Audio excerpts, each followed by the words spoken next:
welcome to episode 128 of the Jurassic Outpost podcast, the InGeneral podcast. My name's Jack. I'm joined with Caleb. How you doing, buddy? Hello. 128. Check. 128.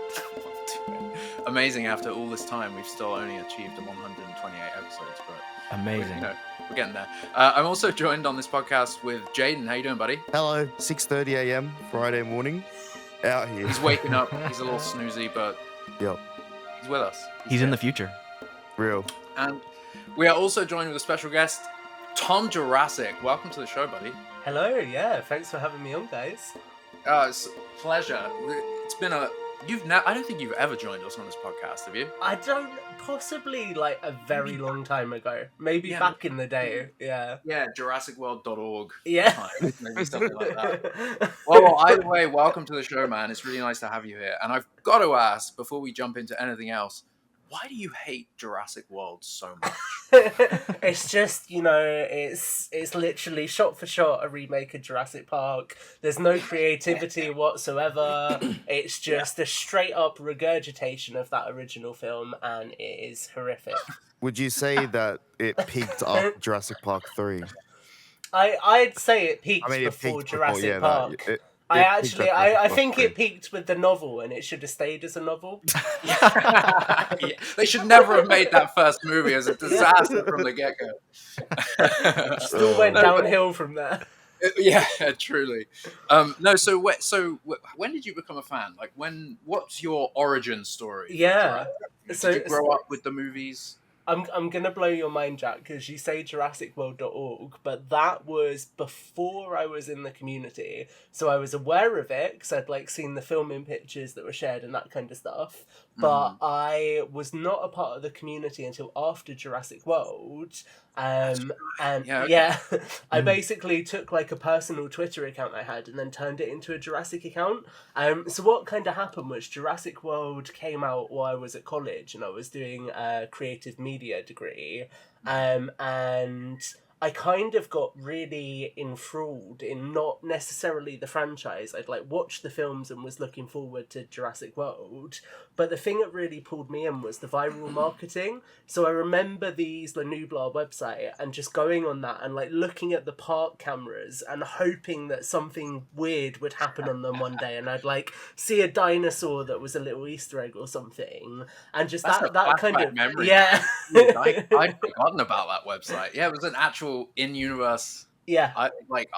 Wow. Okay. It was so cool. And that really started me on this sort of journey to get into marketing, really.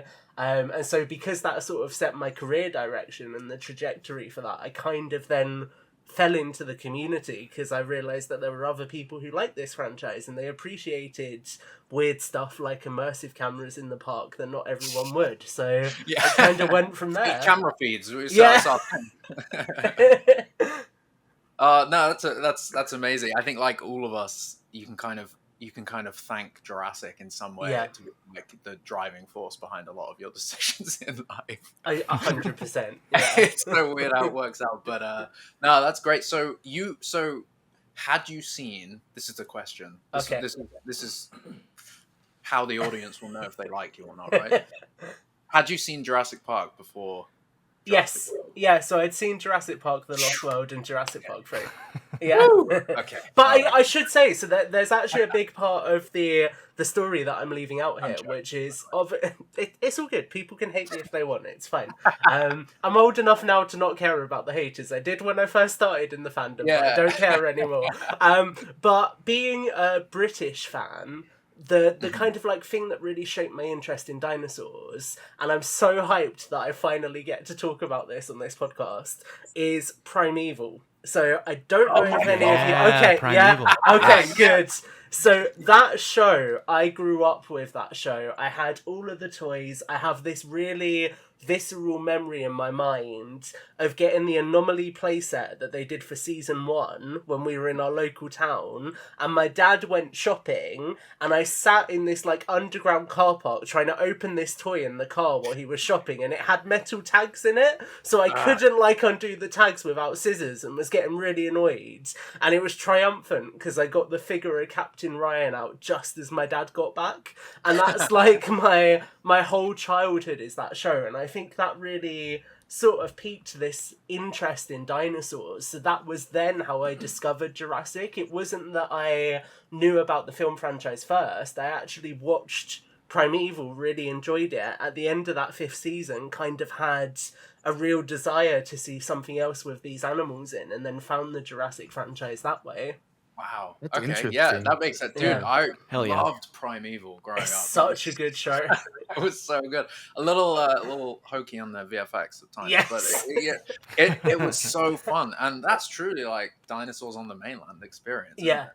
Well, exactly that, and that is why I was so excited with Fallen Kingdom, because you look at Primeval and it really is this kind of episodic experience of where could you encounter dinosaurs in different scenarios. So there's like a dinosaur that goes to Center Parks at one point and causes chaos in the quad bike trail. There's a velociraptor in a shopping mall. There's like a pteranodon that's on a golf course. There's so many like cool different scenarios. And so then when you get to Fallen Kingdom, right, where you have these dinosaurs out in the wild, my brain is immediately thinking, oh my god, this universe is now my childhood. Like, those things that happened in Primeval, in this world, they're not coming through a portal, they're escaping Lockwood Manor, but they're going to be out there doing the same things. And I just think that's so cool.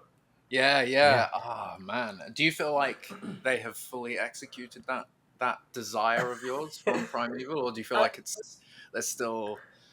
I mean, Chaos Theory helped to save it. I'd say that much. Chaos Theory is so good. Yeah. I think beforehand I was quite disappointed actually with the direction that Dominion took. Like, I don't think Dominion's a bad film. I quite enjoy most of it, but I just think it goes in such a different direction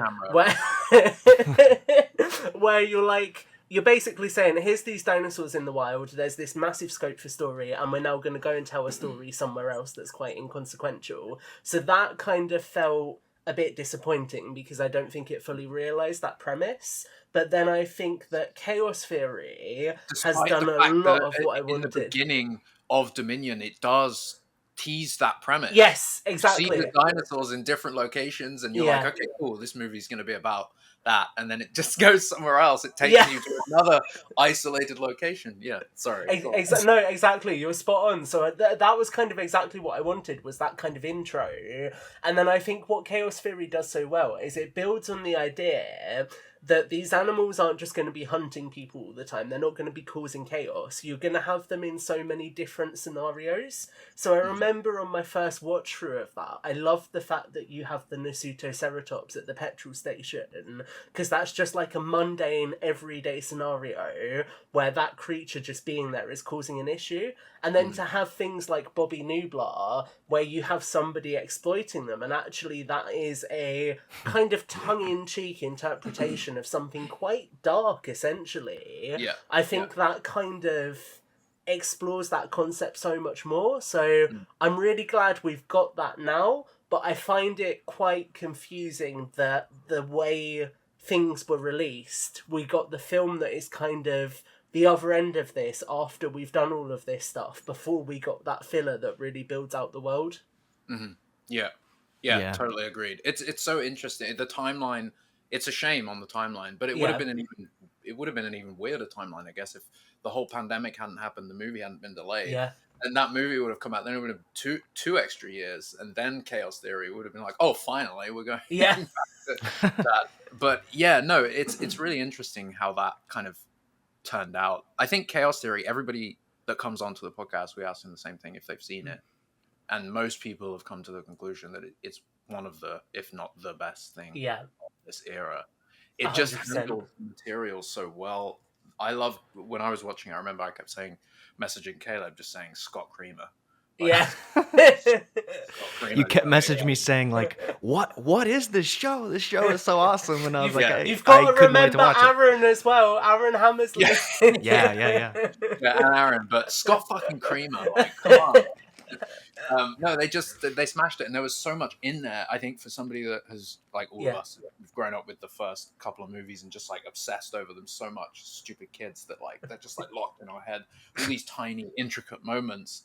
of the way the raptors are and stuff. And the atrocities were doing very Lost World style raptor things. And I don't know if that was just my brain or if that was actually happening, but the whole show was just full of Jurassic World, Fallen Kingdom, Dominion, Jurassic Park, the Lost World references. I don't know if there are any JP3 references. No, sadly, there really wasn't. I mean, we were pretty close. Season 2 is in an aviary, Yeah, let's save it. We were in Texas. We were pretty close to Oklahoma. So oh, true. But yeah, no, I think it does that, and I think I'm hoping season 2 doesn't. So is that leaked synopsis true? It's a good question. It's up in the air. No I guess. idea. Yeah, I've been getting asked a lot about that in my streams, and I'm I don't know. Because I feel like it came from somewhere that could have been publicly edited. So there's every chance that somebody's just edited it to say that, which is where I take it with a pinch of salt. Because I think if it was true, it would have been in the press releases around the announcement of season 2. And from what I remember, it was just the same logline as season 1. So I feel like they would have included that if it was an official synopsis. I know that Google search is broke. Like, you can't find real shit on Google now, right? But I did search that synopsis, and it was the only places I found it was Collider and then MSN.com. That's quite interesting. For me, I'm curious if it did come from somewhere, and you know how, Tom, you've seen press release emails. There's so much information. It's like, don't post this, but you can post this, and you kind of go through it, and you're like, what do I post? Sometimes you could accidentally grab the wrong thing. Well, it is. It could have been like, this is the extended synopsis that's only going to come out when the trailer drops, but don't post it now. And MSN and Collider didn't even see it. I was gonna say, like, nothing against Collider, but like they also accidentally posted the season 2 trailer article early. Yeah. and then like took it down. And so yeah, I mean that also happened on Collider's website, but so maybe it could be true. I mean, it doesn't sound out of reach. I think it sounds very plausible. But if it is true, I feel like, are they doing that thing where we go to another isolated location and they have to stop something and there's a new hybrid or something? That feels like, after season 1, are they really going to drop an album 2 like that? Is it going to? It seems peculiar, doesn't it? But the thing I would say is I feel like the whole reception towards hybrids in the community is maybe a little bit inconsistent with the direction of the franchise, because I think when you look at like Michael Crichton's work more broadly, right, it's always been very science-based and very evolution-based. Like, I listened to Andromeda Strain and the sequel to it recently. Ooh, nice. The sequel goes in a really weird direction, but it's not written by him, it's written by somebody who got permission to do it. And I just think that all of those sort of stories that he's told have always been about the next step in science. So I think the whole hybrid story arc does make a lot of sense. Like, realistically, if you have these dinosaurs and people get bored of them, what are you going to do next? You're going to start experimenting with them and splicing them and seeing things. Now, obviously, when you go to the extent of the cancelled sales script with like human dino hybrids, I think that's a bit far. But I think that some elements of hybridization does make a lot of sense. And I would hope, if anything, they do it like they did with the Parasaurolophus lux, where you have like animals that have got slightly tweaked genes to give them a specific appealing trait, rather than something that's a full hybrid. Because I feel like that's something that Henry Wu, especially as a character, would probably experiment with more and more. I mean, so the Parasaurolophus with the bioluminescence, maybe we're giving a dinosaur a specific trait because it then in turn provides some medical benefit or some agriculture benefit or something. Like, with the new genetic experiment thing, if it is true, I wonder if it's like something else twisted, because the creepy robot lady in Chaos Theory, she's not normal. Like, there's something going on there. And so I feel like that we're going to find out what... She has similar eyes to the Allosaurus. Yeah. You know, the way that Allosaurus eyes were all ghost. Wait, actually, was that? Am I blending memories? Is the Allosaurus just blind, or did it have white? It has one It's white It's eye. got one of like its one white eye. Yeah. one of its eyes is blind because it was shot in the eye. Yeah. Okay. Yeah. So Forget I said anything, but she does have weird eyes. Well, No, I was going to I say, think- going back to the. Oh, sorry. Go on. no, I was just gonna say, like, I wonder if the dangerous genetic experiment is this like It's her. crazy, like this evil, We got to stop her from getting out. this evil, basically like maniacal, bloodthirsty, only part human thing that's coming after us or something. Like, that'd be crazy. It does. I did have a theory. What if it's the locusts? Yeah, like that yeah. can make sense. So the only thing that I think goes against that is if this synopsis is true, right? Then it's really easy to think, oh, the sanctuary they're referencing is going to be Biosyn Valley, but a certain Mattel toy leak that I don't want to talk about too much does. We've mentioned it a little bit. That indicates that they're going to Africa. So Western Africa, clearly it's a different location, but also I think that this is how prepared I am. I've pulled my notes up from episode 9 of Chaos Theory, and in that episode they say that there's dinosaurs going to Malaysia, the Netherlands, Saudi Arabia, and Malta. So actually, why go back to Biosyn if you're setting the scene for all of these animals being everywhere else? They have so much potential to tell a broader story that I think Jurassic tends to get itself caught in a loop sometimes, where they set the stage to do something bigger and then fall back on the same tropes. So I'm really hoping that this time they're actually going to go, no, we're going to go out there and show you a different part of the world and how people are engaging with these dinosaurs somewhere else, because that's what a show like the this jungles should do. of Western Africa. Yeah, it's completely open, that whole story, because in Dominion we only got glimpses and then we just left. We never saw it, so we don't see what happened in the world, except for in Malta, where guys on scooters were eaten by like scooters. It's like, okay. But just going back to the genetic point, like the whole idea of hybrids, like, I have nothing inherently against hybrids or anything like that. I think the approach has been a bit whack. But I think, because you say it's very believable and stuff, but in our world, how much like animal hybrids are there out there? Like how many breeds? Like we don't actually see those experiments. We know that they're doing stuff like that. Oh, there's shit going on. Yeah, we aren't seeing it, and there's not like a species out there. Maybe there's like a liger, right? A tiger that's crossbred with a lion, but they bred themselves. They didn't. That's not like something that happened in a lab. I could be just showing how stupid I am, but are there any animals living out there in the wild which are genetic experiments? I think they're other than bad breeding, like battery hens and things like that. Isn't there like polar bears and grizzly bears that have been like mating and stuff like that? I think that's true. I was gonna say like part of the reason why we haven't seen like drastic things is probably because it's illegal in some form. But could be something to do with it, but that doesn't stop. But that didn't stop the folks that didn't stop Dr. Wu, did it? Yeah. No, but that's exactly it. So that's what I was going to say, Caleb. I think it fits better in Jurassic, right? Because this whole plot thread from Jurassic World is about the ethical rights of these animals, and actually how do you treat something when you've created it, when biologically it shouldn't exist within this world. What does that do to that creature and its rights, and how you contain it and everything? So I then think that actually choosing to experiment with that then can potentially create a really captivating story, because you then have that discussion point of why is this animal, when to all extensive purposes to us it is a living, breathing animal, different to something else that we would see in our world. And that I just think is really fertile storytelling territory, because that's where you get to pose those questions and really make people think. And I think Fallen Kingdom tried to do that with like the Claire adverts around poaching and that kind of thing, but it never really got there. And I feel like if they lent into that a little bit more, there is potentially an interesting dialogue to have there. They're not extinct anymore, Hoskins. No, you're right, Tom. And I think we talked about how, as the run up to Jurassic World, we wondered if the approach would be similar to Blackfish.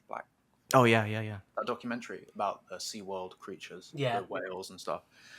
And that's just sort of one aspect that they haven't really tackled with the Mosasaurus or any of the marine reptiles. And it's a shame because it's such a real world connective issue. If you want people to feel sympathy for these animals, just literally do the thing at SeaWorld. Like, show us.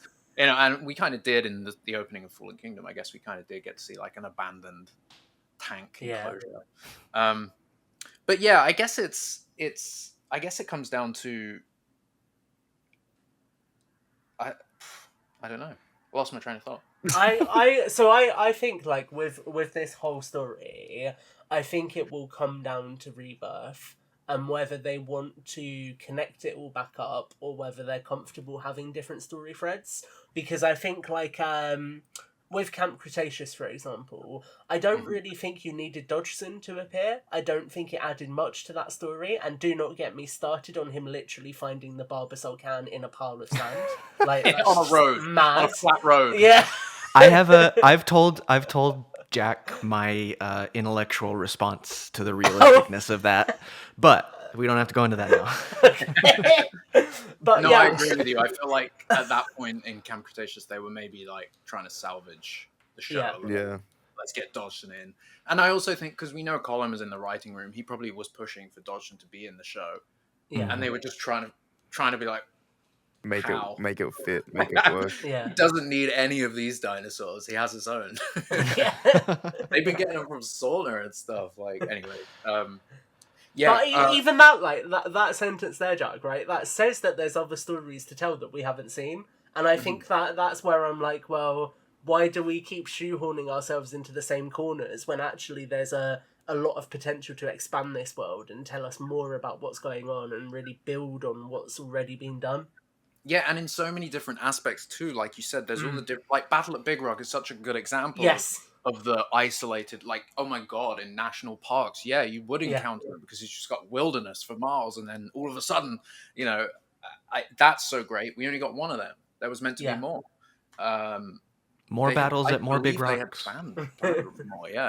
More battles. Yeah. But we got the motion comics, right, guys? Yeah. And we got really good social content, so it's fine. We get social media content. Oh yeah.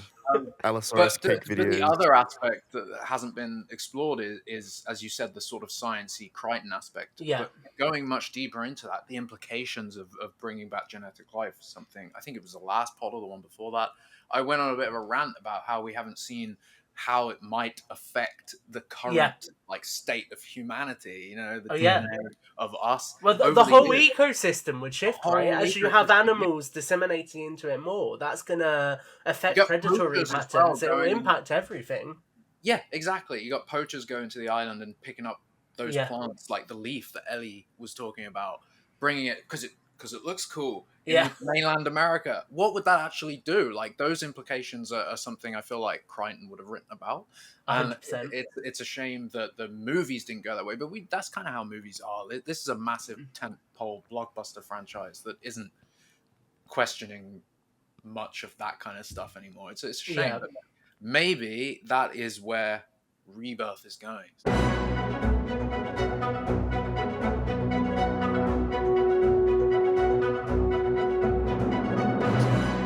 Well, I mean, I think Gareth, like, if anyone can do it, it's Gareth Edwards, because I'm gonna gush about it. The creator and the way that film is able to humanize technology is insane. Like, that film just takes something that's quite a contemporary ethical issue and communicates about it in such an emotive way. So if he can find a way to do that with Jurassic, we're going to be eating good. Now, he's still working with Universal, so I'm cautious. But it's the exact same creatives that brought us Jurassic World, Fallen Kingdom, and Jurassic World Dominion. So we should tread carefully. But I agree. I think the whole Gareth Edwards introduction, when they announced that, I was at the point where I was out for the next movie. I was ready to just drop it all. And they said Gareth Edwards. That's a name I did not expect to hear. I really like his work. And then I remembered Godzilla and the opening to that, and I was like, he shot those scenes of the helicopter better than, like, it just feels Jurassic. I'm in. Give it to me. And just like Godzilla, for example, some of the cinematography in that, like the thing that that lives in my head rent-free is the halo jump, and the way he uses light in that, and the colour red for the flares. That's the bit it's just incredible. When I was, it's such a good scene, but it's not just like, oh, it looks really cool. It's so the tension in that sequence is like haunting. You can almost the sound effects in it as well, where they're like building, and it's just that score that is like that haunting tone. It's incredible. That's why the script had issues. Don't get me wrong. Killing off the main character and following his his son who has no charisma in that movie. You know, it was just a weird, cool, and then from that point forward, I was in it like it wasn't as good. But the setup for that film, the emotional response that you get from it is more than we've seen in any of the world movies. And that's not to criticize the world movies; it's just different. And I want that back in Jurassic. I want that feeling. So Gareth working with David Koepp, who hopefully that is a really good combination. Godzilla is also my argument for Alexander Desplat should come score Jurassic World. We don't know with Gareth. Scoring. Do we? Yeah, we don't. We don't know, but Alexander Desplat. Do we think they're just going to Giacchino it? Giacchino. I don't actually. I don't get that feeling. But he just announced that he's scoring Fantastic Four, which comes out 3 weeks after Jurassic World next year. Fan-four-stick. What's up? Fan-four-stick. Isn't that what they call it? Fan-four-stick. Yeah. the bad ones. It's Fantastic Four. The First Steps, I think it's called. Yeah. Oh wow. It's Origins. It's in reference to Neil Armstrong and stepping on the moon, etc. But so Giacchino's scoring that movie that's coming out 3 weeks after Jurassic World next year. It could still happen, but the timelines are even more crossed now as far as workflow and all that stuff. And he's a busy guy already, and I don't know. I hope Universal wants someone fresh. I hope maybe Giacchino even wants someone fresh and says, hey, let somebody else do it. And I think a fresh person will be good for Jurassic, because it was good for the Jurassic World trilogy, and that's why I like it, because it was fresh. But now let's do that again. Yeah, if Universal's listening, get Caleb to score the new movie. Sign me up. What were you about to say, Jack? Who scored Battle at Big Rock? Was that Amy Doherty? Amy Doherty, and she's fabulous. She's so creatively talented. Yeah, the score's nice. Yeah, and so I would love if she came back. I would love if Leo Bierenberg came on. I hope somebody on the back end is seeing that and thinking, I hope that would be so cool.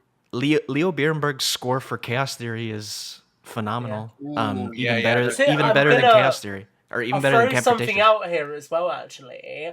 I think Jeremiah Penner with the Jurassic World Evolution scores does a really good job in some of those soundtracks of keeping the same sort of tone as Jurassic. Oh yeah, I listen to the Jurassic World Evolution scores all the time. They're so good, and I would be down for that too. Yeah. Interesting. Yeah, no, that would be cool. I definitely hope we get a new name. Nothing against Giacchino. Yeah. I love some of his music. Lost, especially. Lost. It's just the best thing ever. I still need to watch it one day. Lost, when we were recording Empty Plane engine turbines as percussion on Lost. Yes. Oh, that show is just perfect. It's a perfect show. And if you stop watching when they do find the smoke monster, you stop it just before they do that, it's a Jurassic Park show, because they crash on an island. Yeah. There's loads of roars and massive and it's Hawaii. Sounds. It's Hawaii, and there's loads of all the trees are going, and they don't know what the mystery is inside the jungle. It's Jurassic Park. So you're saying that they got inspiration from the greatest dramatic movie, Jurassic Park 3. Hell yeah. There's a polar bear in there randomly. Oh my god. Yeah, if you stop before all that, then it is Jurassic. You can call it that. When it first played, I think it first came out in 2004, but I remember watching it live, the first episode, and thinking, is it Jurassic Park? Is it Jurassic Park series? And for the first so many episodes, you don't see any of the mystery. You're just on a tropical island, which, as you said, it is Hawaii. A plane crashed, and they're all wondering what those roars are in the jungle. I'm like, it's fucking Jurassic Park. You're like, it's called Lost. The second season's going to be called World. It's Lost World. Lost World. Yeah, that would have been great. That really would have been great. Right, before Tom, because we are going to talk about Tales from a Jurassic World. Yeah, thank you. I think that aligns in really well with what we were just talking about. But because we were on Rebirth, I want to ask, what do you want to see in Rebirth? What do you want? Tell me what you want in Rebirth. It's an interesting question because I've seen a lot of the leaks that are out there and a lot of the discussion, and I find it interesting that we seem to be heading in a direction which is very Jurassic in the sense of an island where there's dinosaurs, and that kind of is the polar opposite of what I wanted, which is I would like to see us, like, a few years after Dominion, with dinosaurs now in our world, and sort of see how people are dealing with that, and then maybe have some kind of intimate story that explores a specific group of characters in, say, like, a small town in America dealing with a carnivore that's causing problems or something. I feel like that has the potential to be a much more intimate Jurassic story, and I think it could be really interesting because it would lean a lot more into the kind of horror themes of Jurassic. But my whole thought with that is I don't think that Universal will ever do anything like that because they're always going to want films that have lots of dinosaurs so they can then merchandise them and do everything else with them. So I don't think we'll ever get that. But that would have been my kind of go-to, would be a much more stripped back and intimate story of how, say, a group of normal people are dealing with a dinosaur threat in the real world. Mm-hmm. Yeah. And where would you pick for the location? It's a good idea. The thing I always have in my head, and I'll talk about this when we talk about Tales as well, because I'm going to tell you the story of how that came to be. But I love the idea of like a rural American town with a slightly incompetent sheriff's department trying to deal with a dinosaur. I just feel like that's a really cool story. Okay, yeah, I'm with you. I spent some time a few months back in tiny town in Georgia in the south, with like proper tiny town, and I felt like I was at home. It felt right down there. But seeing a kind of like dinosaur outbreak down there, where the way of life is very different and very relaxed and very warm, that'd be comedy gold. It would actually be so interesting, to see that. In like this, because it's just gorgeous down there as well. It's just a completely different vibe. The context I think of, right, is, and I feel like this actually kind of realizes it really nicely, is Twisters, and the idea that you're in this location and there's multiple encounters with the same thing. So maybe you have this carnivore that like attacks a farm at first, and that's how they discover it, and then it attacks somewhere else, and suddenly it's about to attack a school or somewhere else, so they need to get their asses in gear to sort it out. Like that kind of story I think could be really cool, and it gives you that opportunity to juxtapose it in an environment that Jurassic's never been in. And it's interesting because in the novels, they do play with the idea of the Costa Rican villages and the raptors and the Velociraptor and everything. That is something that fans have wanted for a really long time, and because of Costa Rica and this location to the islands. But now we are in a time where there are dinosaurs potentially out all over the world, so they can do that, and they could choose some really cool locations for it. Like when they started filming in Thailand, I pondered, like, what if it's set in Thailand? Like how so cool. that could be incredible, because imagine that you have a Thai village that's off the grid. They're not connected to news or anything. Like they have no idea that dinosaurs are out there in the world until one day this thing shows up. That would just be incredible. They think they're the only ones. Maybe I feel like if Rebirth is set after Dominion, which it probably is, I feel like and they're going to an island, like I feel like hopefully there will be some acknowledgement in the writing of like, dinosaurs are sort of in a lot of places now, but then like something happens in a city in South America or something which attracts attention, and then like for some story reason we have to go to this island to solve a problem, or what, like island that's close to the South American city or something. Sight C, right? I mean, some sort of dinosaur sanctuary movie. I don't know. I feel like I could be wrong again. I haven't seen the movie since it came out, but did Dominion truly end in a way that positioned itself as these dinosaurs are going to be in the world for quite some time, or did it kind of position itself like the cleanup effort is still ongoing, and give it a few years and there won't be that many left? You can make a lot of arguments there. It's like just thinking like 5 years on from Dominion, is it going to be a threat, or are they going to have pretty much cleaned them up? Got them all in the I don't know if like they are explicitly on every continent in every country on the globe, but I think it was implied that they are in a lot of places. Yeah. In America because of Lockwood, in part. In the rest of America and the rest of the world, I think because of trafficking and the technology has gotten around. Yeah. I think that trafficking point is really valid, because that's kind of what chaos theory sets up as well, right? Is the idea that actually they're being taken to a lot of other places. And I mean, there's plot threads that Fallen Kingdom never picked up on, but you have some people there who go through with the auction before the dinosaurs break like loose. The Russian man. The Russian man. 20 million. I wonder why you mentioned that. Whether they ever get their dinosaurs or not, who knows, right? But those are still people who are involved in that as well. So I feel like it's ripple effects, and I feel like Lockwood Manor is your big incident, but then you're going to have ripples everywhere else as well. And I think what really suggests to me that there's more dinosaurs out there than we realise is the fact that in Big Rock you have the Nasutoceratops, which was never on the original list, and then in Dominion you have the Quetzalcoatlus by the skyscraper, so that's out in the wild, and that for all intensive purposes is a dinosaur that we first saw with Biosyn. So I think what you probably have is other people who have now made dinosaurs and they're out there as well, and it's just predicating the problem further. Mm-hmm.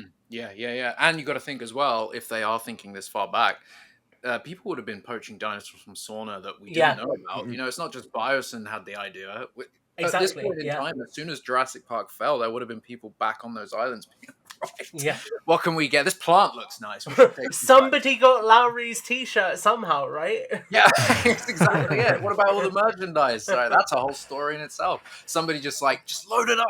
Yeah. Just load up the recon mission onto Nublar to salvage all of that beautiful merchandise from the gift shop. Yeah, the lunch boxes and everything. God. They actually went back after 2015 when they heard that the merch was Hasbro prototypes. They were like, pre-screw hole, we need to get these.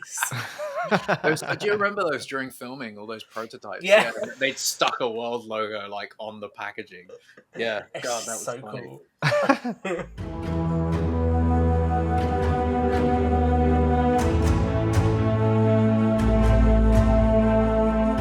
Okay, so we were talking before about Fallen Kingdom, we were talking about Lockwood, that being the incident, and obviously that plays into Tales from a Jurassic World, which is your audio drama. Yeah. Tom, for those who haven't listened to it, or for those who won't, they refuse. Yeah.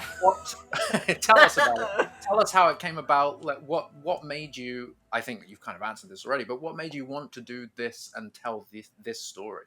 Yeah, so this Tales from a Jurassic World was essentially exactly what we spoke about earlier, which is what happens in that period of time after Fallen Kingdom. Because with Dominion, you kind of see some dinosaurs in the world, but then that's it. And that's sort of it in a nutshell. You don't get any of the individual interactions or anything.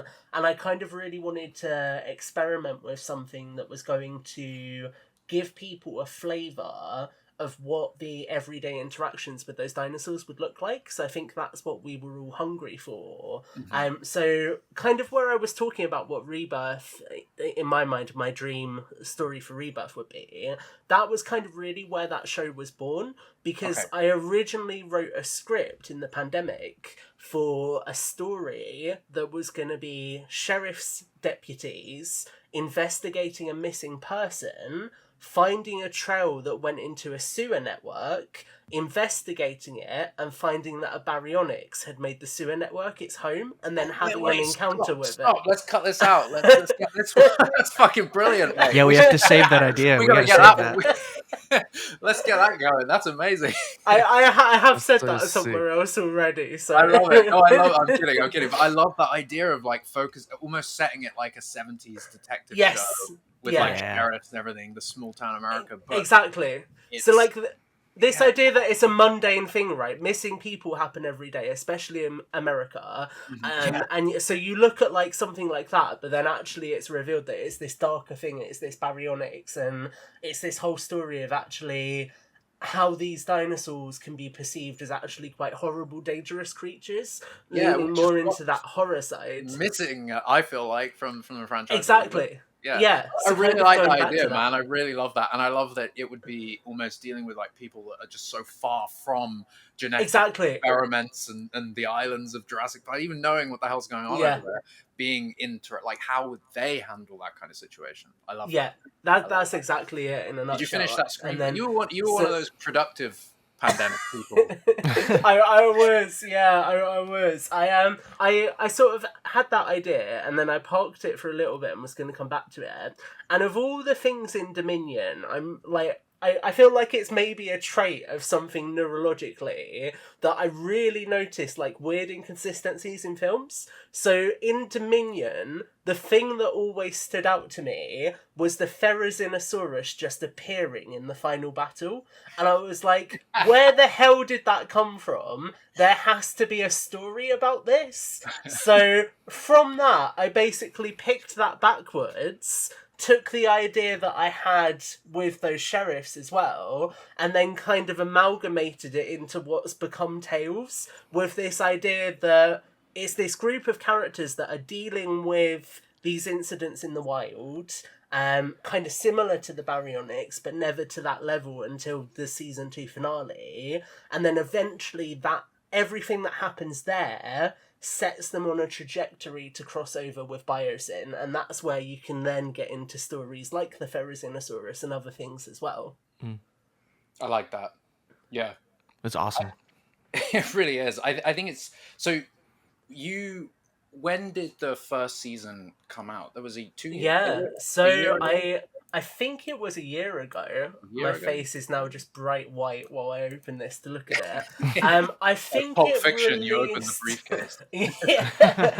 So the initial... you got to send me that screenplay, by the way. Did you finish that screenplay? Did you? I didn't. I've got some notes on it, though, so I'll send it over. Okay, I definitely want to have a little peruse of that. That sounds amazing, man. I really like that. Yeah. But so I think that we're in 24 now. I think season 1 released last year, but then episode 0 released on JP Pod the Halloween before. Okay. So I released that, and then after that came out, we then worked into season 1, and it's just happened that each time it's kind of released around Jurassic June, which has been quite nice.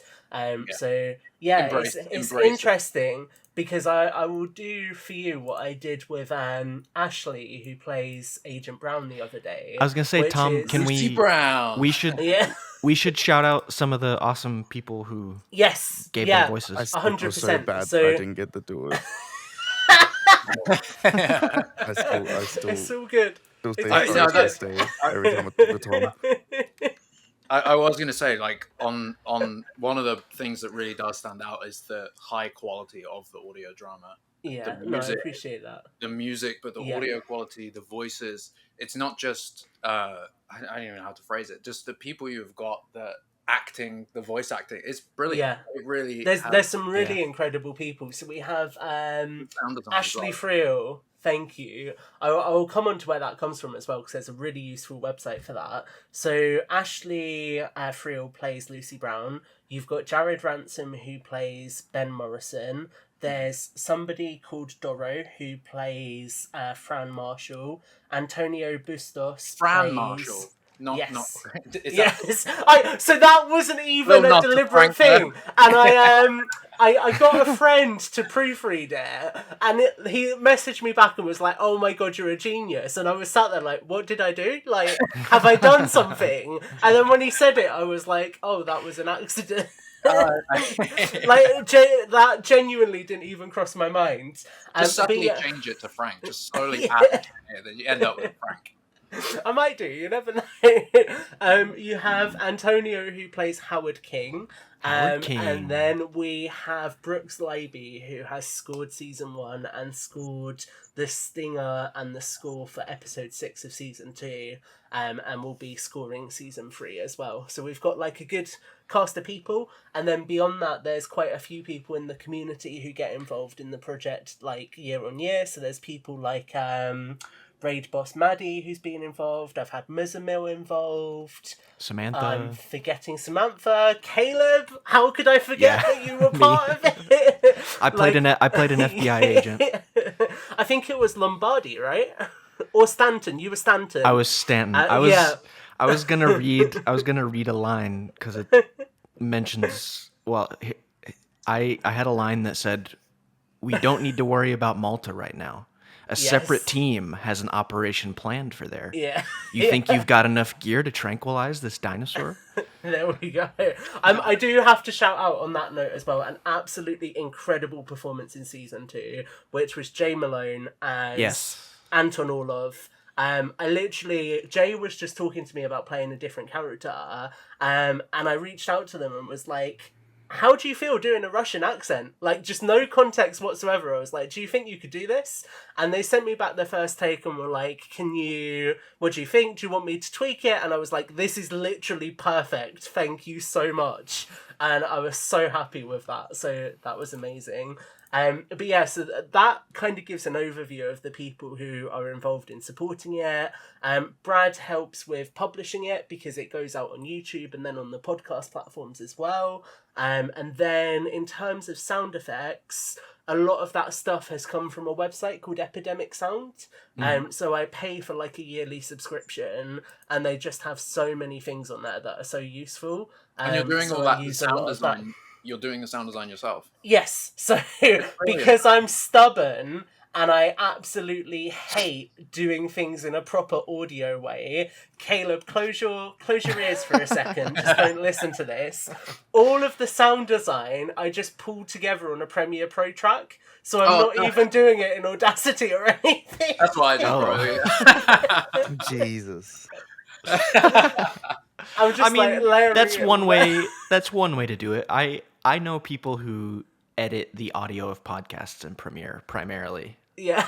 So, yeah. Yeah. To be fair, when I edit these podcasts, I use Audition, so there's a little bit of that. Yeah. But for any video sound work, I just do it in Premiere. I just do it right there on the timeline. It's so easy to do it in that way.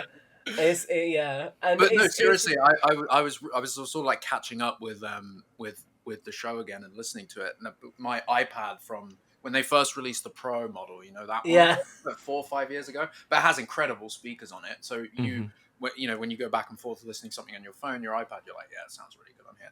The sound's coming through so well on the iPad. Yeah, it sounds really, really good. It's like the attention to detail is spot on. I have to say, so what's been really great this time around, and Caleb knows because you were there for them, is we did cast listening parties. So that was really useful because I'm very much the kind of person who will tweak until release. So with episode 6 actually of season 2, there was a bunch of stuff that wasn't quite layered right, and it was really useful having that preview because I was then able to go into that and edit it for the final release. So it really is about, up until that point, getting all of that audio right, because I'm a big stickler for sound effects. I'm like, if something happens, like somebody opens a door, I want to hear it, but it's how you then balance that with obviously the music, so it's not drowning that out, and so you can actually hear people when they're talking as well. So it's really sometimes quite tricky to tweak it to that level where it's all audible for you. Yeah, it's tough for sure. And I think in different environments too, you put it with speakers and then you put headphones on. That's really impressive though. That's freaking wild. It's a lot of fun. You say I had a productive pandemic, Jack. Before I started working on Tales, in the midst of the pandemic, I did a Halo audio drama, and that was what. Oh, that's right. So that was what kind of made me want to do an audio drama for Jurassic, because I really enjoyed that whole process of being able to craft those soundscapes and use like sound effects and things that were recognizable. So it was then a really fun challenge to do that for Jurassic, where there isn't as much stuff that's recognizable because you're kind of crafting it from the ground up in a sense. Like I use the dinosaur sound effects from Jurassic World Evolution because Frontier do such a good job with those files, so why would I not use them? But apart from that, there's no really other Jurassic sounds apart from the music, so it's quite interesting getting to play with that and kind of balance it all. To echo Jack, like it's all mixed and blended together like extremely well, and it's like it's an immersive experience, and it feels like its own thing, and it's awesome, man. It's great. I really appreciate it. You're writing it all yourself, right? It's all you writing it. Yeah. So another fuck yeah, man, well done. But also, I enjoy writing. Like the pacing is spot on. One thing I was noticing was how fast I was finishing episodes. Yeah. I was like, oh, okay, this is flying by, but in a really good way. Not like Fallen Kingdom, where it's just like, it's like it's just really well paced, and I think you chose excellent, like. You chose a good setup, like going into Lockwood kind of after the disaster, for that first season anyway. And then there's a Vegas episode, is there not? Yes, yeah. So the whole idea with that is kind of my brain just likes answering questions. Essentially, I feel like I'm potentially on the spectrum somewhere in that I see something and I'm like, how did that happen? So for me, with that post-credit scene of Fallen Kingdom. It never really has any significance, right? You see the pteranodons, you're like, these animals are in the wild, and that's it. So I was like, so what if that becomes part of a wider story? So in that first season, we set it up so during a black market trade, they get released in the middle of a gunfight. So it's kind of this accidental consequence of them trying to deal with this situation.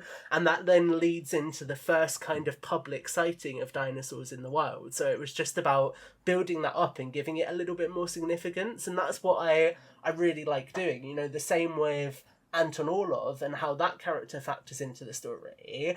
That character, they deliberately give a line in Dominion. You have that character going back and forth with Gunnar Eversole and saying that he's looking for carnivores, and then you never hear anything from that character again. So it kind of felt like an opportunity to build that out a bit.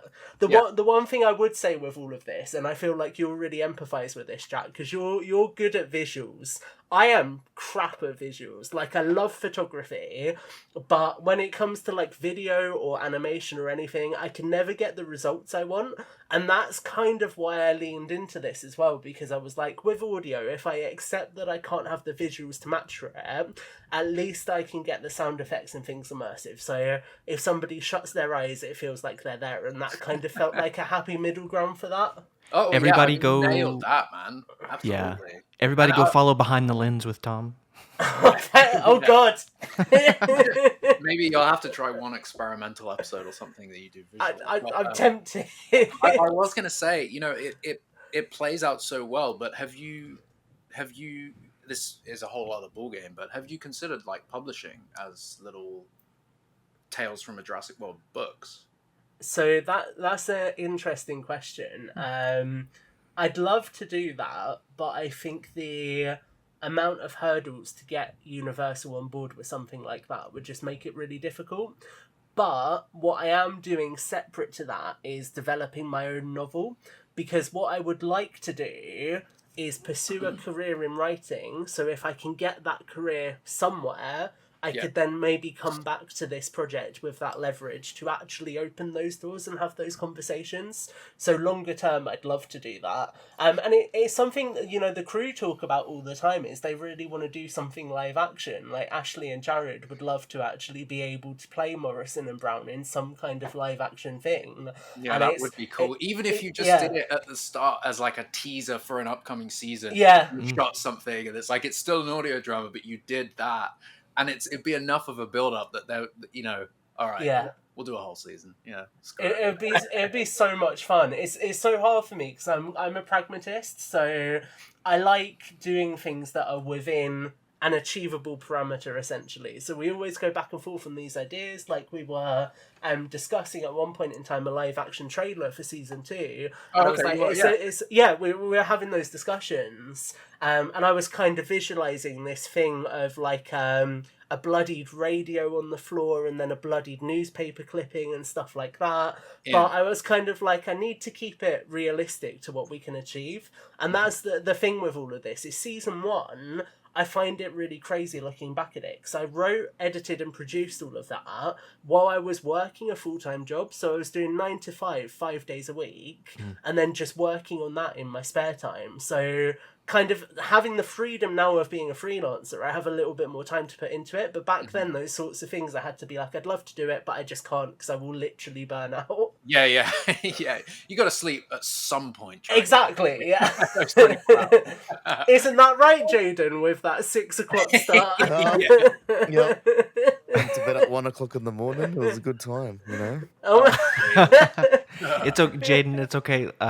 An alarm went off at 3 o'clock this morning in my building, so I was also awake way too early. I legit had to turn off my alarm because about probably 10 minutes ago, my morning alarm was about to go off. I was like, I should probably turn that off. Was it the ringtone from Jurassic Park 3? No, I just have a default thing because I don't know. Yeah. Tom, I was going to say the reason I asked about publishing is they kind of, some of them read like, and this is a good thing, but those Jurassic Park 3 tie-in Eric Kirby novels, the little Sightsee. Yeah, like they have the kind of side story. Cool. It's like filling in details. It's expanding stories here. It's not encroaching heavily on the major characters or the main storyline. It's creating its own narrative, and I think it's you've done something that's so lacking in the franchise. You almost want to see.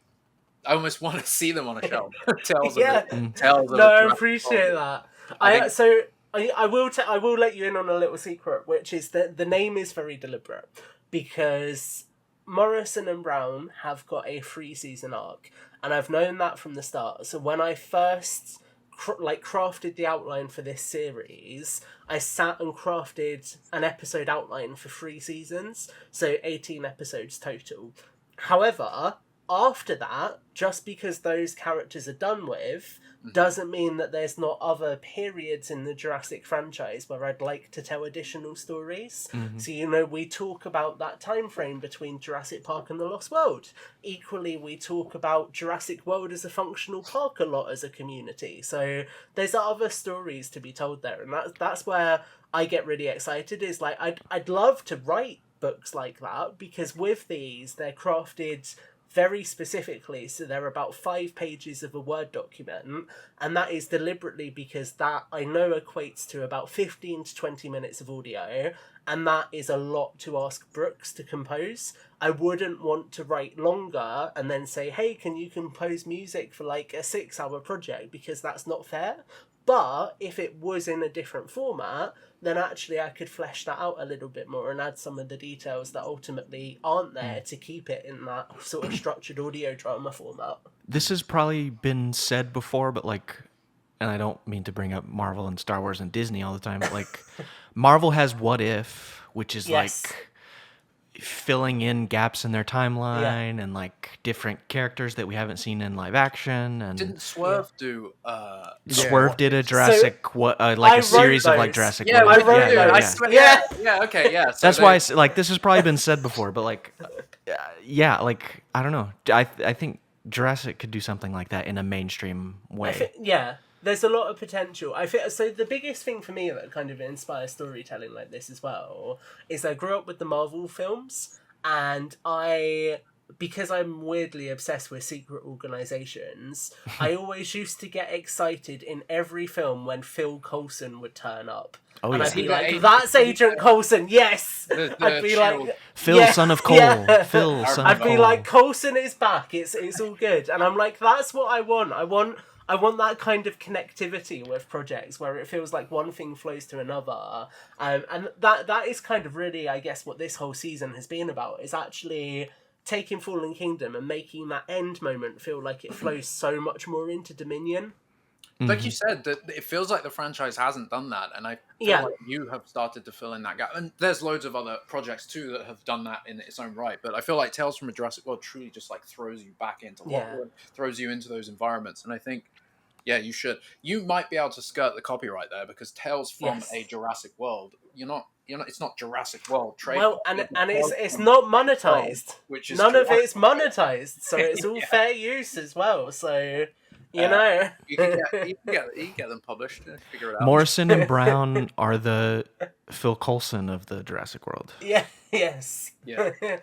No, keep it up. So you where are you? Where is the release at now? You're awaiting season. So we are done with season 2. Yeah. We have finished that, and I won't spoil it if you're not up to date, but the end of season 2 is very significant because it sets a tone for season 3. And I have already announced that season 3 is the final season, so it's the end of this run of characters. But what that season is going to do is bring us up to concurrent with the events of Jurassic World Dominion. So to give you a little bit of a tease, the last 2 episodes of season 3 run concurrently with the 3rd act of Dominion, and that's very deliberate. Okay. Nice. I'm in. Yeah. Sounds good. You son of a bitch, I'm in.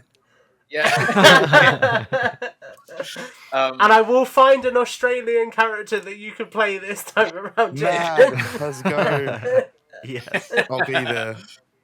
No, that's good stuff, man. I mean, it really is. It's just great. Like, I've always loved and I just like that fans, we feel so much passion that we want to create. 100%. Do our own thing. And I think I need to read that Sheriff script.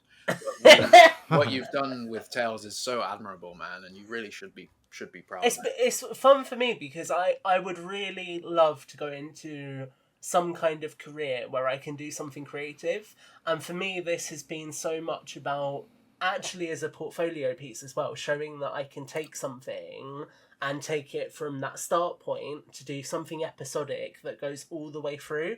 So I feel like if it hits that point, I'll be quite happy because it will get there. And I mean, just to give you an idea of how much of my life this has taken up, I'm just looking through my documents. So the initial concept, if I can find it, I have so many documents on my Mac at this point. Is that it? I think that's it. Yeah, the series overview I wrote in June 2022. So it's been quite a long process. Wait, when did Dom come out? When did Dominion come out? June 2022. So, yeah, so literally like straight afterwards, I then took that concept for that script and wrote it. And I think if I find the Baryonyx script, I was going really edgy, so I was going to call it Jurassic World Underground. And that story... Jurassic World Sewer. Jurassic World, a sewer story. The Sewer Tales. Yeah. So that... Tales from a Jurassic Sewer. Apparently I got further with it than I remember because I have 3 episodes written. But that I started writing in November 2021. Wow. Okay. Yeah. You've done a lot, man, since then. You really have. It's mad. It's mad. Somebody please hire me off the back of this because I put so much time into it. When I was listening through them, I was just thinking like this. It feels like, because your narration is fantastic, but it feels like it's written so perfectly to adapt to books, like to be published. It feels like that kind of story that you could easily get. So yeah, I definitely crossed. Whether that's down the line or get it, 'cause you never know. It might just spark the right interest as well. I just hope that the right people are seeing all of this stuff, online. I think that's always the thing, is like where do you put it out there and who sees it? But I think do they even exactly who and like even then, for example, so I tweeted one of the writers of Chaos Theory actually one of the episodes, and I was like, writer to writer, I'd really love to know your thoughts on this. And she came back and said she can't actually listen to it because of their legal obligations. I think they like have something about if, say, a fan was able to accuse them of taking an idea for something, then it can cause issues. So I don't even know if legally they can listen to fan projects or engage with them, or if they have to kind of ignore them. Yeah, I think it comes down to like the whole unsolicited screenplay. Yeah. Right. You can't just say, oh, hey, Spielberg, look, I have a screenplay. They'll be like, well, who the hell are you? Like when when Legendary was like seeking screenplays or whatever they were doing. Yeah. Maybe you need to go to Legendary and try and get I got a Jurassic World project for you boys. They're like, that's a way to get blacklisted straight away, right? And then they come back to Universal, and Universal's like, what the fuck are you doing? But like the whole thing for me is this has kind of been a proof in theory that I can work on a project from start to finish. So it was kind of a test bed. And then really Tales, I'm just glad that the community's enjoying it. Like that kind of stuff I think I'll always work on. I know the next story I want to tell, which would be just a 6-episode thing that's about a very specific character whose name I think you have mentioned on this call. So there's more stuff to do there. But really, yes, Gareth Edwards. Tom, can we get a Charlotte Lockwood series on East Lasorna in the 90s? Well, that would be interesting. But like, would what you're planning there still be Tales from a Jurassic? You'd still catalog it under Tales, or would you? So the whole idea with that is that we would then still have the Tales from a Jurassic World branding.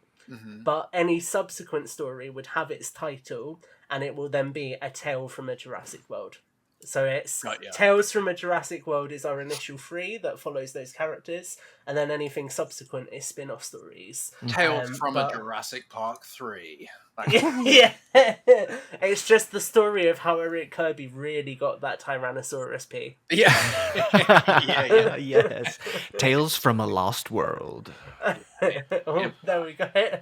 That's really good, man. We'll keep it up. And when you whatever's next, and when Tales is back, we'll have you on again. We'll decide. Yeah, I appreciate that, man. But it's been great learning about it. But Jaden, I do want to ask you, since you do, you're here.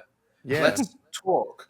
Tell me. I'm trying to find my note. I'm trying to see what it was I was going to ask you. Tell us what's happening down under. No, but seriously. Alrighty, time to wake up. Wow. Alrighty. Wake up.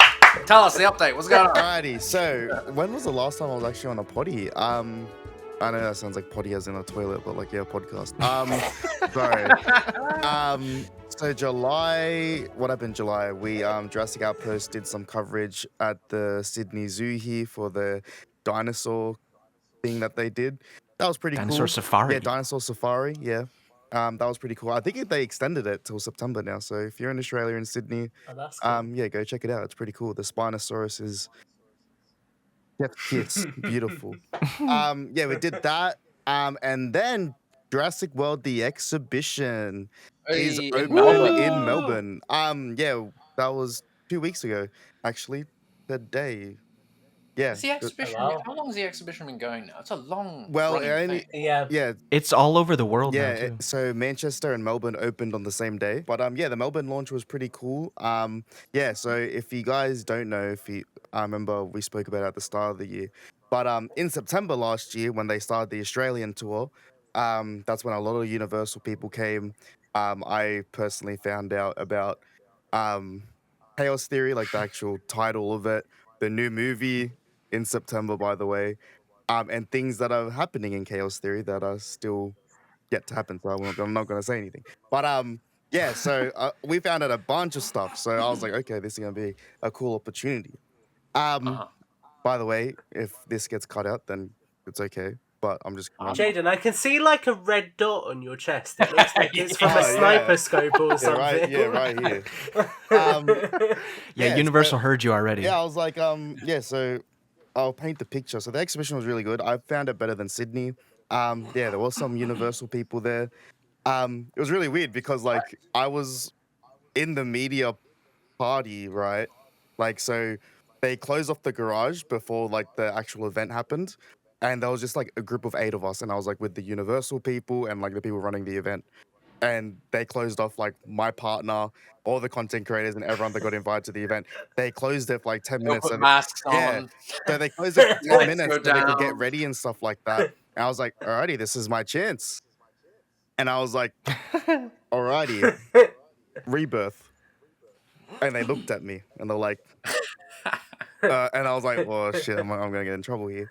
And yeah, they were like, there's 2 red dots yeah, now. they're like, and I was like, oh, like, let's talk about Rebirth. I'm like, yeah, you know, Scarlett Johansson's going to be a dinosaur hybrid in the new movie. I'm totally kidding, by the way. Now, Jaden, there are 3 red dots on your chest now. It's a predator. Yeah. Is Scarlett Johansson behind him? Yeah. No, but Who's that? they pretty much just said, yeah, I can ask whatever I want, but they're not telling me anything. So there's no really news there. But from the information that is out there, it seems like people that are in the know and like are in the Jurassic community, it kind of seems like we know more than Universal because they thought they were still filming in Thailand when and stuff like that. I think their communication is just so I was telling them new information. Wait, they communicate?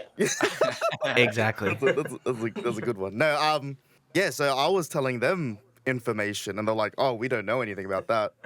I was like, "Oh." They're like, "Wait, there's another film." Pretty much. Wait, they're making another one. What's this chaos theory? What's this? Yeah, like that. I thought it was all Fast and the Furious. So yeah, that was all that. Nothing really. It just from what I know, there's a few changes inside Universal now. So things like that happened in last September don't happen again.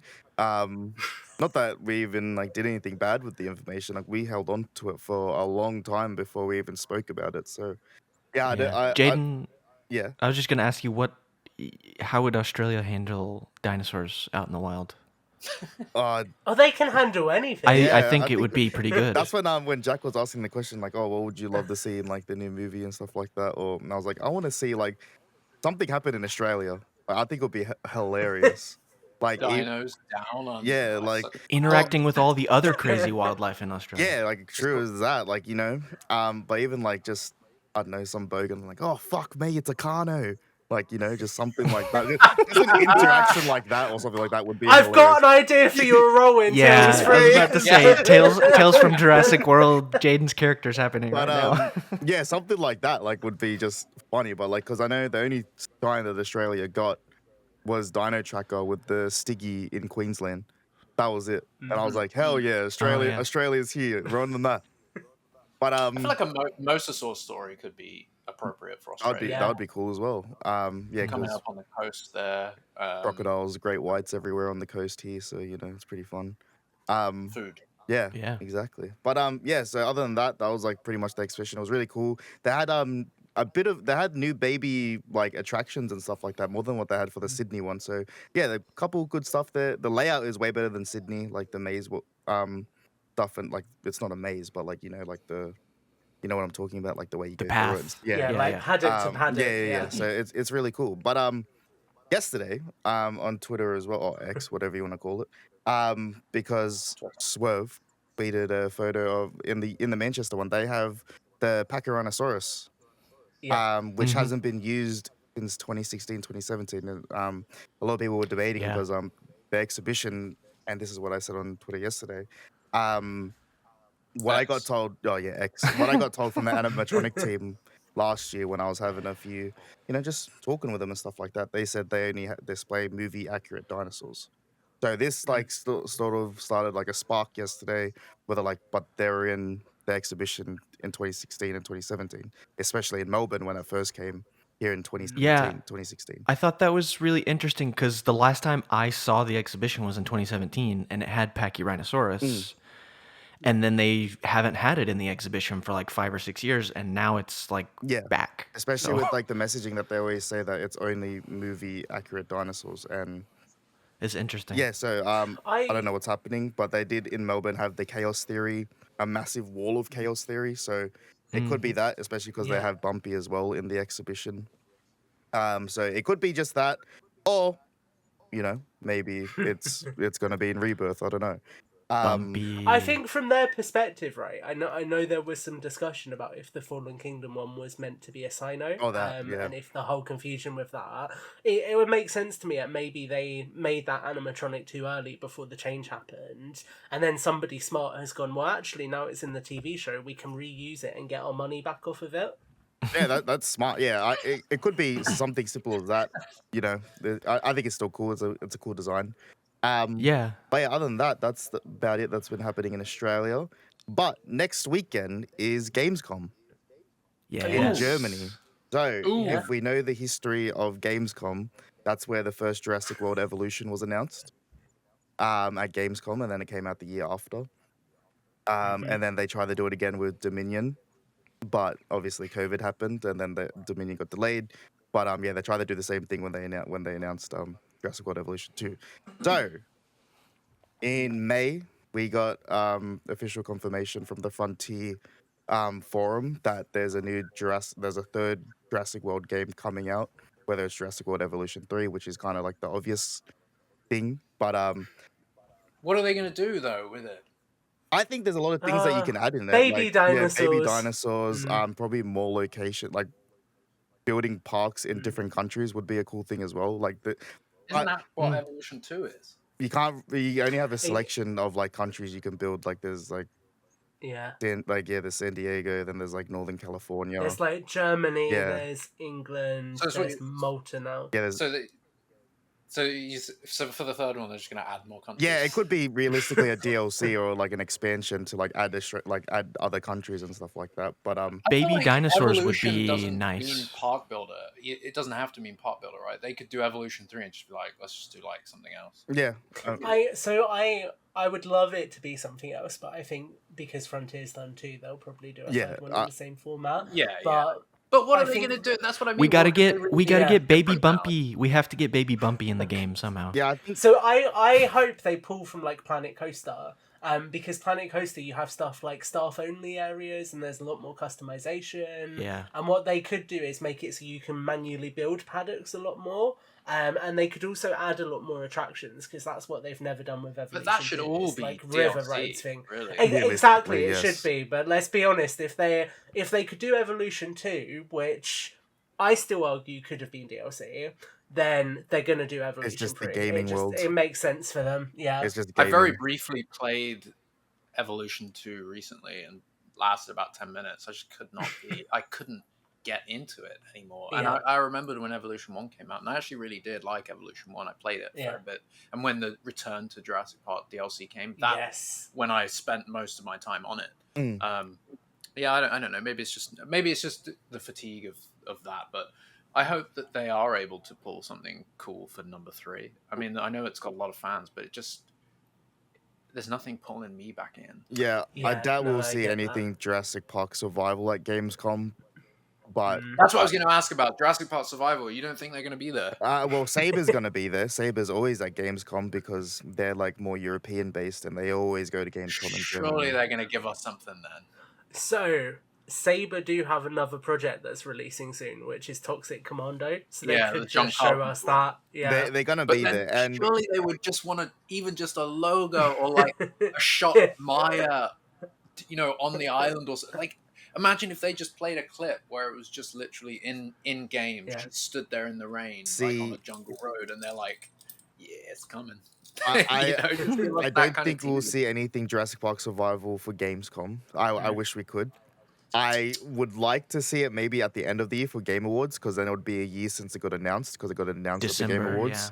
So it might be like something there, but I do think that something happened at Summer Games Fest, and I mean Jack have like really touched on it. But yeah, there was too much smoke without fire, and then especially the IGN article coming out 2 days after Summer Games Fest. 100%. You know what I mean? Something happened there. So The whole Xbox listing happened right before that, didn't it? Yeah. So They clearly saw- somebody was in the build Yeah. doing something. Oh yeah, they saw all the people online saying, "Wow, like where's Jurassic Park Survival?" Yeah, and then- so they were I like, feel "Let's do so an bad article." for that because I wrote a whole article where I was like, "It's gonna happen. They're in the code, so something's I happening," feel and like then I nothing started happened. it. Me and Aziz were like, "Nah, it's happening. It's happening." Every podcast we're always on, like, "Nah, it's happening." And Aziz brought me on that bandwagon. I'm like, "All right, I'm full diving into this."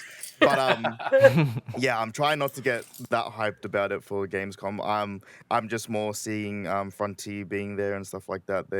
And just from the patterns that they normally do with the releases of Jurassic World Evolution, So they could probably follow the same pattern and release it with the movie next year.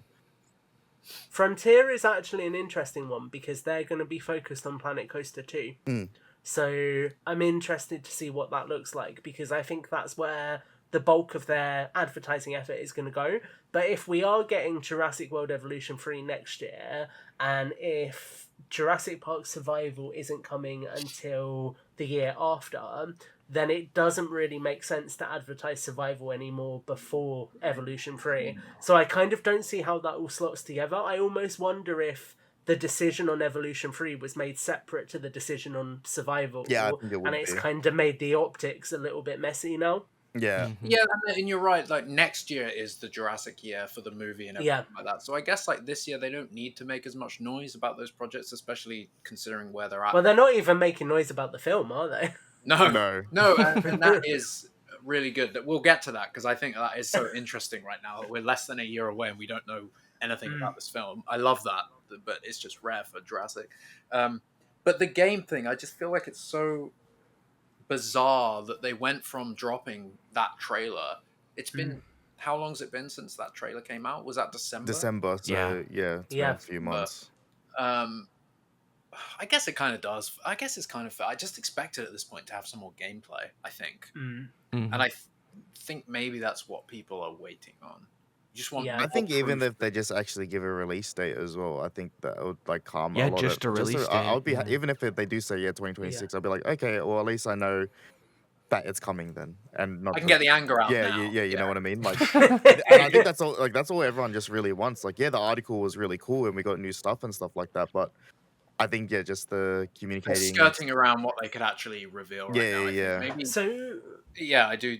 Maybe something was going to be revealed. Like we were talking about that Xbox thing and how it seemed like maybe they played a demo behind the scenes for people at the event. Yeah. And it was never meant to be public. There was never meant to be a public announcement, but maybe they needed to do some back-end Xbox shit so that they could play a tech demo behind closed doors at that event. Well, maybe that's E3 used to do that, so it doesn't surprise. And there were rumors way back. There's been rumors for years, like during Jurassic Park 4's development hell. There was always every time there was like a Gamescom, there was like whispered that behind closed doors there was a Jurassic Park logo and they were showing something to someone.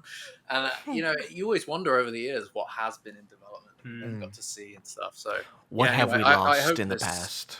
I hope this one really comes to fruition though. There's an interesting thing to note, which is they just announced the Quiet Place game like last month, and that releases in October, so that's a really short advertising pipeline. So I wouldn't be surprised if we see something similar with Survival. Like maybe we've had the initial trailer, but now we won't get anything else until a couple of months before launch, and then they'll go fully in on it.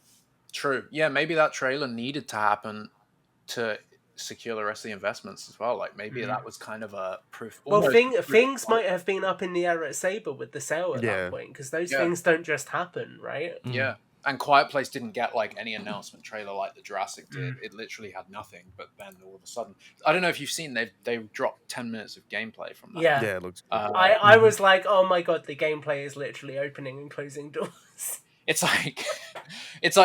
It's really interesting because all the comments were just talking about the sound design and how it's the loudest footsteps in any video game ever. And I'm like, they got a little bit of work to do, I think, but it's a really good indication of what we might get. It's a different development team, but obviously they're sharing assets. I'm pretty sure, Jaden, we talked about this last night. I think it looks like the same game engine. Yeah. It is. It's pretty much same shit, different smell, realistically. Yeah, but you would assume that they're following. They probably have the developer sharing stuff. I don't know. I feel like watching that Quiet Place gameplay is a good example of what we might get. The games look similar. Like the gameplay that we have from Jurassic looks like that. Looks just like Quiet Place. I'm just I want to see more. They showed us the concept art of her on the river. Fuck crap. I'd love to just see just a static shot of some of the island's environments or something. Just show Maya. That's what I'm so interested in is the 93 infrastructure that we're going to see. Because seeing the bunker is really cool. So and then like what else are we going to see as well? Yeah, and how, because we were saying that's such a great way to link Fallen Kingdom with the original movie. Not that they needed it, but it's just great to have. It's like, oh yeah, we only ever saw that in the Fallen Kingdom days. It's great to see what InGen we're actually doing with that. Where does it lead? You know, what else is in there? Like what else is on the island that we haven't seen? I think that's going to be it's the thing I'm most excited for. What kind of park is this? Yeah, but you know, so I just hope it's open world. I just really want it to be open world. I'm worried that it's not going to be. I think it has to be because their log line was something about exploring the island, and I feel like you don't use that kind of terminology if you're not going to actually let somebody explore it, because they'll know that all of us are going to want to see all of the key locations, right? Like, imagine you get into it and you can't go to the waterfall or something like that. People are just going to be annoyed. Yeah, but I wouldn't put it past I feel like they'd be aware of it. I just wouldn't put it past them. Yeah, explore Isla Nublar. Adventure through, it says, a fully realized Isla Nublar. Yeah. So it definitely does indicate open world, but they didn't say open world. And I wonder if it's going to be I don't know what the phrasing is, but like that half open world where you get sections. Yeah.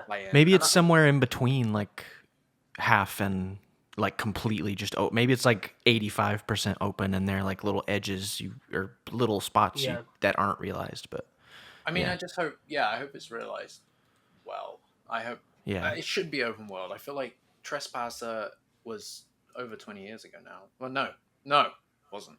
It was, wait, was it? Yeah, no. Mm-hmm. Yeah, over 20 years, right? 97. What year are we? 2024. Oh my god, Trespasser's older than I am. Yeah. I think it is. Trespasser. Oh no, it's not. I don't know. I'm 25. Oh, wow. We're the same age, Jaden. Oh wow, Tom and Jaden are the same age. Yeah.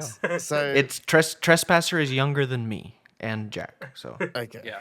Yeah. No. So So next week there should be some news. I would assume, especially because the Jurassic World Evolution 3 on the Frontiers forum said the tax, like the financial year of 2025 and 2026. So, but I would assume that they would release it with the movie like they did the previous times and what they try to do with Dominion. They always try to line it up with the new movie and stuff like that. So just because the hype's so exactly. So and especially as well touching on, I know we'll probably touch on marketing soon, but I think this month we'll probably see some stuff, and especially maybe they're lining it up with Gamescom as well, where then everything will probably like come out. I don't know. I think August is a big month. Yeah, I do think we're about to get into a period of the year where we find out some things about not just survival, but a lot of stuff. All of marketing for like what I can't wait for them to officially announce that Scarlett's in the film because we have no idea about that. Yeah, no, we don't. It hasn't been officially announced by Universal, has it?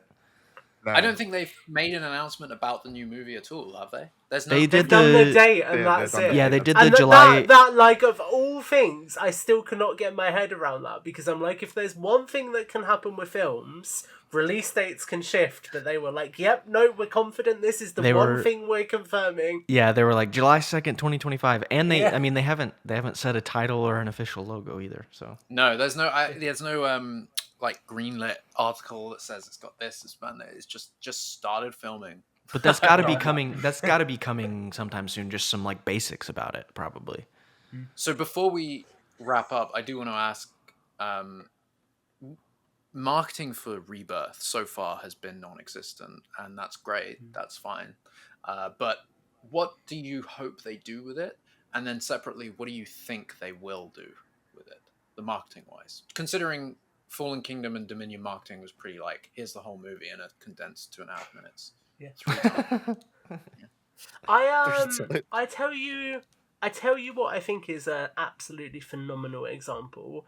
Alien Romulus. Yeah. Because they announced that film, they then kind of kept the hype bubbling away, but didn't say too much. Didn't even know the they title. Then Same. No, Didn't exactly. know the title. Mm. They then released their trailers and did some really cool in-world activations, and I just think that film has done very well because of that. So I think Jurassic could quite easily do that minimalistic marketing well. Like if they were to do something like they did with Jurassic World, where they take over a train station or something like that, that would be quite a cool way of doing that activation.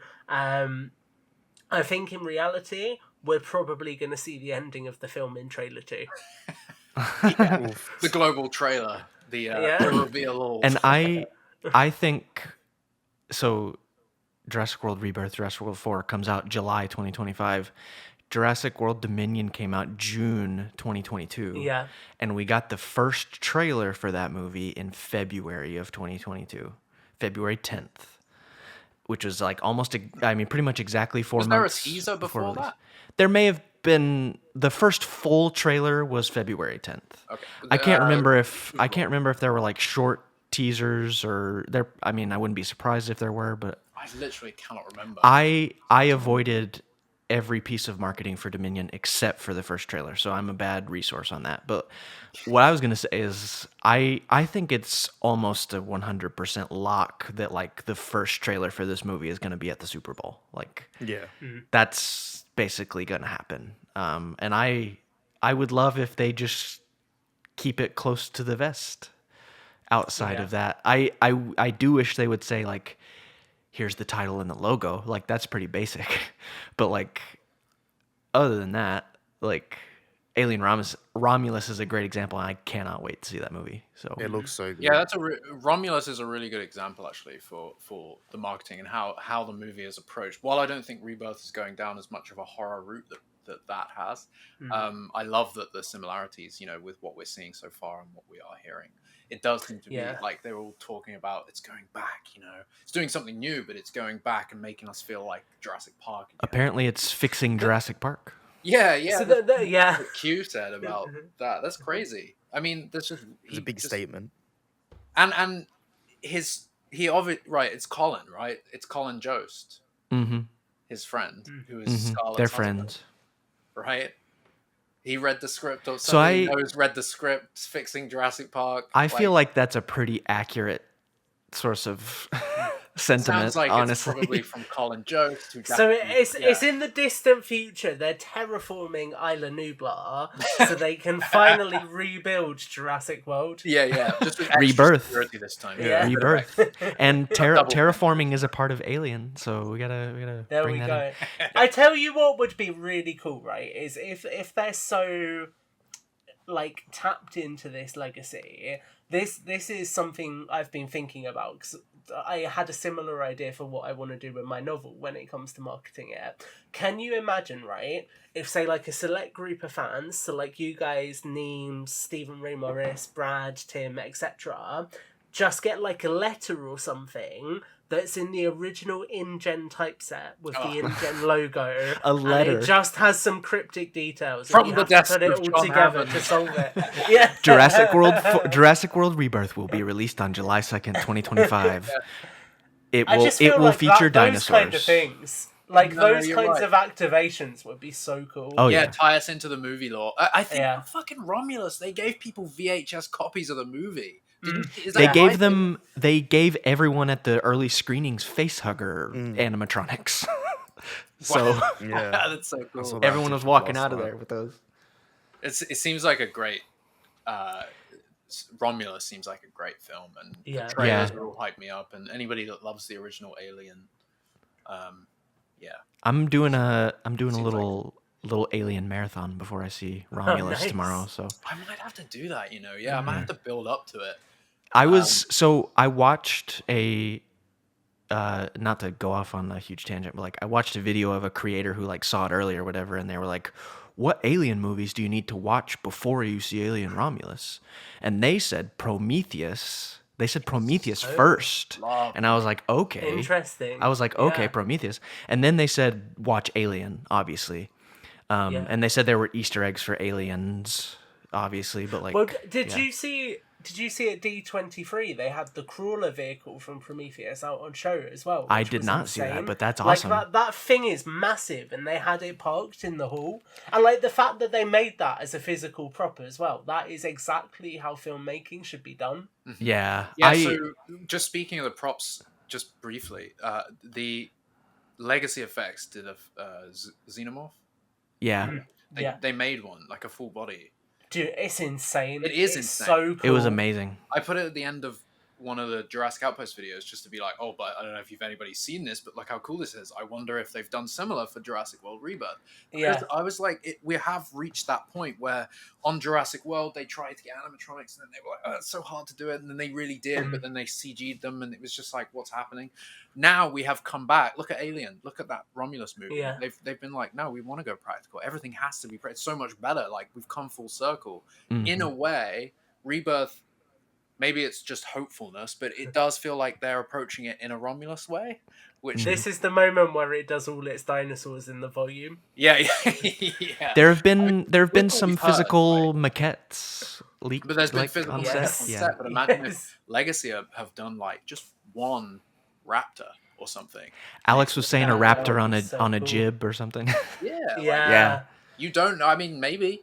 And maybe it would be treated like that. But well, I mean, look at the Giga from Dominion, right? Like that upper body animatronic is insane, and if you can do stuff like that, I think it would be so good. Yeah. Hopefully they. I'm curious as to. I mean, that's a broader question about what animals we're going to see, but I'm curious as to if they did that, how would that work in water-based sequences like we're seeing in Malta? Because there could potentially be some really cool technology used there if there's some kind of aquatic creature. That's true, actually. Yeah, how are they approaching? I'm assuming a lot of what they are planning for ocean stuff is going to be CG, probably because it's difficult. But Jaws. Yeah. I don't know. It depends. That's a really interesting point, actually. I didn't think about. Yeah, like would they have like a physical prop in the water? I guess they could do anything in those tanks. If you look inside those Malta tanks and what they're actually set up for, you can have the boat fixed to something under the water. It's insane. They're literally custom built to do anything, aren't they? They could have a Mosasaurus like swimming in the tank. Water finds a way. We have to say it on every podcast. Caleb, you said we're going back to the Romulus though, marketing. You had something to say. I don't know. I think Alien Romulus is a great example of like how to. It was Prometheus. Sorry, you were saying. Oh yes, no. I was just gonna about Alien Romulus. I was gonna say like it's just a really good example of how to keep continuing a franchise after 50 years. Yes. Which is a point that Jurassic is gonna get to eventually. But about Prometheus, I was gonna say the creator that I listened to that was saying like what movies to watch before Romulus. He was someone who was like, Prometheus is a bad movie and I don't like it. And I was just like I love Prometheus. I think that movie is fantastic. I will defend it the way I defend Fallen Kingdom. But like I just think it's really interesting that after all this time he was like, yeah, there are some clear ties to Prometheus and Romulus, and I was like, oh, okay, interesting. And in a way, that's what Ridley Scott had wanted to do. It makes complete sense all along. If you look at the making of Prometheus and stuff, and how that movie actually began, and then what they kind of formed it into. Yeah. It just makes sense. I mean, when that movie first came out, I wasn't a fan, and then the second time I watched it, I was like, "Oh, this is incredible!" But part of it for me is it's hyped up. It's like it's an alien, and it is, but it just does it. It's just different. So I think people were just expecting xenomorphs and xenomorphs. Or whatever. You get the sort of origin for the xenomorph, but what was I going to say? Oh, I was just going to say part of Prometheus for me is just the score is fantastic. I was also going to just Mark Streitenfeld. Okay. It's great. I was also just gonna make sure and ask Jaden what he thought about the Jurassic World Rebirth marketing and what he wants and all that. Yeah, I mean, I like what you guys are saying, like keeping your cards close to your chest. Like I think realistically, all I want is official title. Yeah, Well, we got the .com. We know it's Rebirth.com. basically, yeah. And yeah, just about it. Maybe a logo and just that. Yeah, maybe confirming that Scarlet is actually gonna be in it. But yeah, like just that realistically. I'm not expecting a trailer this year or anything like that. Super Bowl is really realistic for a trailer. I know Jurassic do like doing stuff in the Super Bowl and stuff like that. So yeah, like marketing wise, yeah, I like what they're doing. I think we'll find stuff out in the coming weeks. Um, yeah, just because, in my opinion, it just doesn't make sense not to put nothing out when there's less than a year to go for your movie.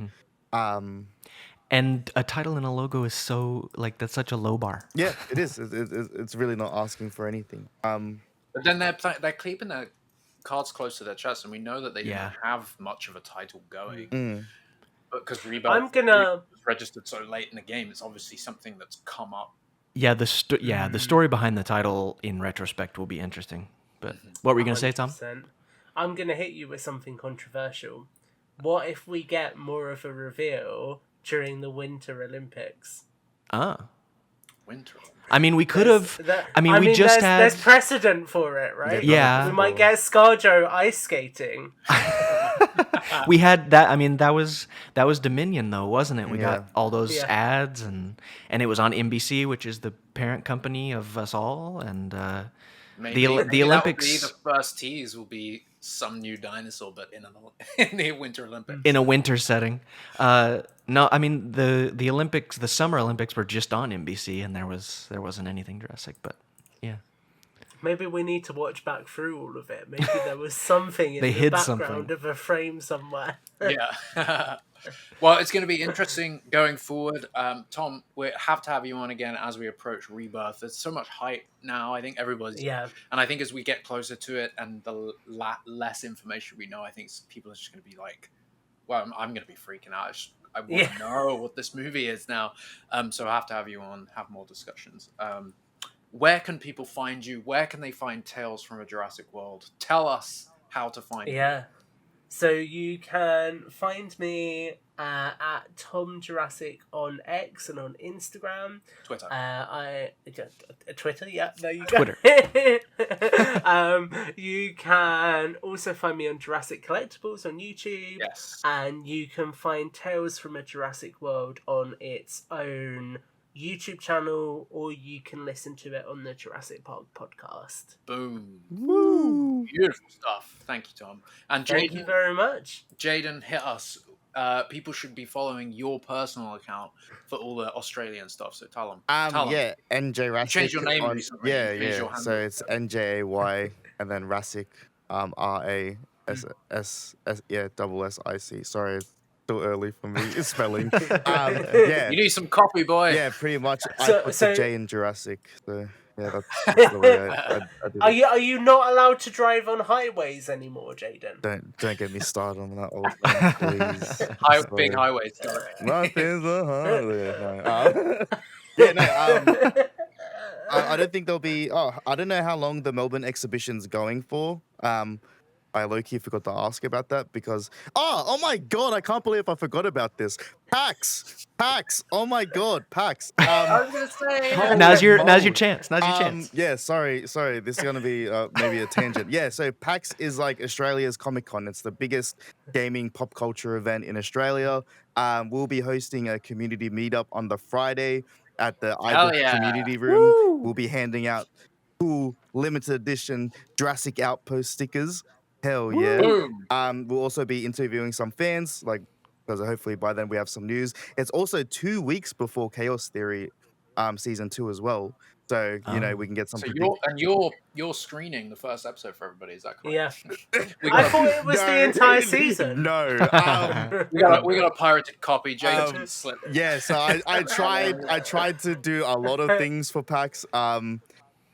Yeah, I tried because over here for Chaos Theory season 1, we had a campaign with Boost Juice. It's like a smoothie place where it was just cardboard cutouts and there was a QR code and you can bring a dinosaur to life. I wanted a little stand at PAX But Universal were like, yeah, no, we don't have the budget for cardboard. And I was like, okay, cool. I am not feeling confident about the animatronics now. So I also wanted to do a thing where, like, because with the Supernova Jurassic Park 30th anniversary last year, you could win like some toys and stuff like that, like the 1993 Rex and stuff like that. So I wanted to do a thing depending how long the exhibition goes, because in Sydney it went for like 4 months.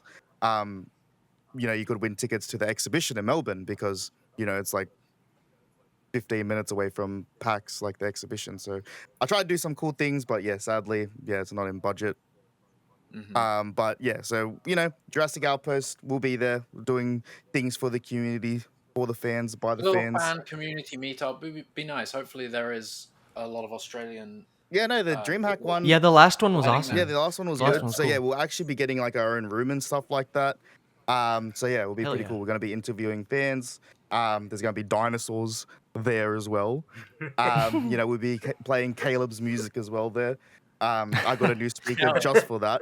And then other than that, just, you can come on the Friday. It's a mad event. There's like so much cool shit there, realistically.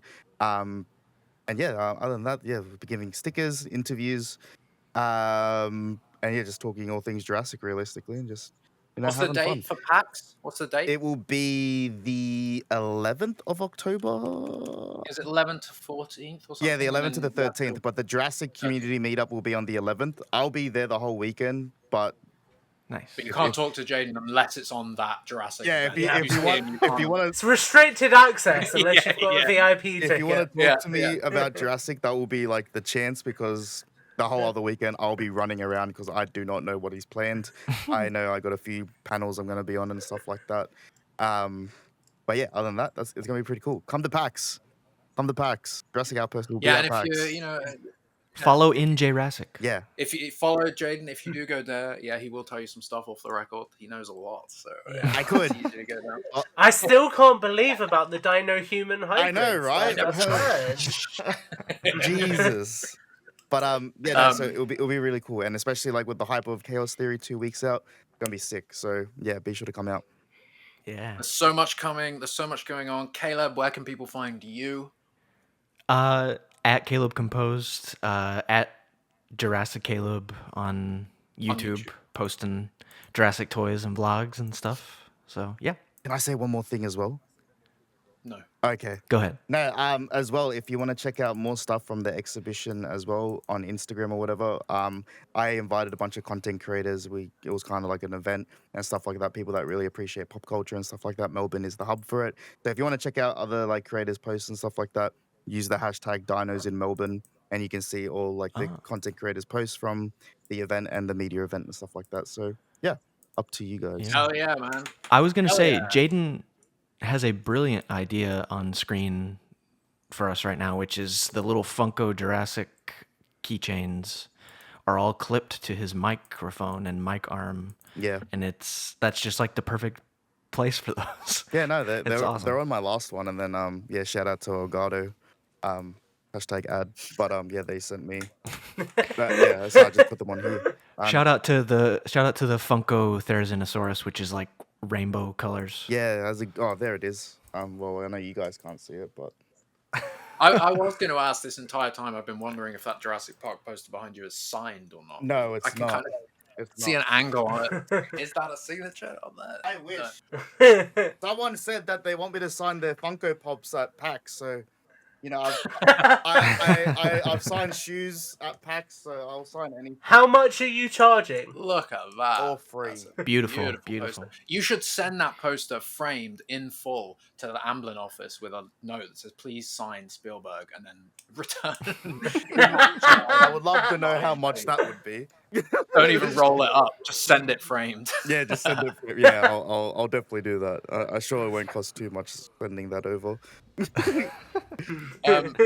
Three of you guys, thank you so much for joining the podcast today. Tom, it's been a pleasure having you on, and it's been great. Nice to talk to you in an extended fashion. Links to all of your work, links to Jane, links to Caleb are down in the description of this episode, however you're listening. But yeah, thanks guys. Let's do it again. And as is tradition, I don't know how to end it, so goodbye. Goodbye. Go to JurassicOutpost.com. Ciao.